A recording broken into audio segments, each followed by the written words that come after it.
నితిన్ ఆశలన్నీ ఇప్పుడు robin hood cinema మీదే ఉన్నాయి. ఆయనకు మరో ఆప్షన్ కూడా లేదు.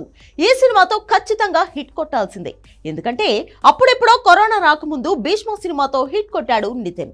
ఆ తర్వాత 4-5 సినిమాలు చేసినా కూడా ఒక్కడి కూడా కలిసి రాలేదు. చివరికి చేసేదేమీ లేక మళ్ళీ అదే డైరెక్టర్ తో రాబిన్ హుడ్ సినిమా చేశాడు నితిన్.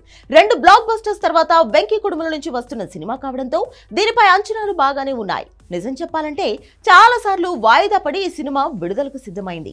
మైత్రి మూవీ మేకర్స్ లాంటి క్రేజీ నిర్మాణ సంస్థ నుంచి వస్తున్నా కూడా చాలా వరకు ఫైనాన్షియల్ స్ట్రగుల్స్ ఎదుర్కొంది రాబిన్ హుడ్. చివరికి అన్ని క్లియర్ చేసుకుని మార్చి 28న ప్రేక్షకుల ముందుకు రానుంది. ఒకసారి రిలీజ్ డేట్ కన్ఫర్మ్ చేసిన తర్వాత మేకర్స్ చేస్తున్న ప్రమోషన్ సినిమా మీద ఆసక్తి క్రియేట్ చేస్తుంది.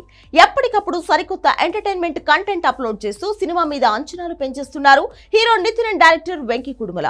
వాళ్లకు శ్రీలీల కూడా బాగా హెల్ప్ చేస్తుంది. ముగ్గురు కలిసి ఎక్కడా తగ్గేదిలే అంటూ ప్రమోషనల్ కంటెంట్ ఎరగదీస్తున్నారు. తాజాగా ఈ సినిమా ట్రైలర్ విడుదలైంది. ఇది చూసిన తర్వాత అంచనాలు డబుల్ అవుతాయనడంలో ఎలాంటి సందేహం లేదు. ట్రైలర్ మొత్తం కేవలం కామెడీ మీదే ఫోకస్ చేశాడు దర్శకుడు వెంకీ.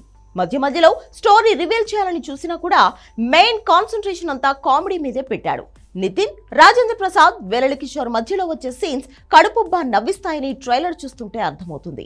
భీష్మ సినిమాలో ఆర్గానిక్ ఫార్మింగ్ గురించి చెప్పిన వెంకీ కుడుమల ఈ సినిమాలో కూడా ఒక సోషల్ ఇష్యూ తీసుకున్నాడని ట్రైలర్ చూస్తుంటే తెలుస్తుంది.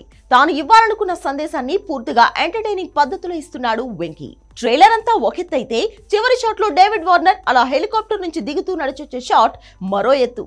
ఈ సినిమాలో దాదాపు 10 నిమిషాలు ఉండే అతిథి పాత్ర చేశాడు డేవిడ్ వార్నర్. దీనికోసం ఆయనకు దాదాపు 2.5 కోట్ల రెమ్యూనరేషన్ ఇచ్చినట్లు తెలుస్తోంది. ఖచ్చితంగా రాబిన్ హుడ్ సినిమాకు డేవిడ్ బాయ్ కేమియో హెల్ప్ అవుతుందని బలంగా నమ్ముతున్నారు దర్శక నిర్మాతలు. ఆయన వల్ల కలెక్షన్స్ కూడా పెరుగుతాయని వాళ్ళ నమ్మకం. ట్రైలర్ చూస్తుంటే బ్లాక్ బస్టర్ సినిమా వాళ్ళ చేతిలో ఉందని అర్థమవుతుంది. మరి ఇంత ఎంటర్టైన్మెంట్ రేపు థియేటర్లలో కూడా ఇస్తే సినిమాకు తిరుగుండకపోవచ్చు. ఈ సినిమాకు పోటీగా లూసిఫర్ 2, వీరవీర సూరన్, మ్యాచ్ స్క్వేర్ సినిమాలు కూడా ఈ వీకెండ్ లో రాబోతున్నాయి. ఈ 4 సినిమాల మధ్య పోటీ భారీగా ఉండబోతుంది. మరి వాళ్ళని తట్టుకుని రాబిన్ హుడ్ బాక్స్ ఆఫీస్ ను దోచుకుంటాడా లేదా అనేది మార్చి 28న తేలనుంది.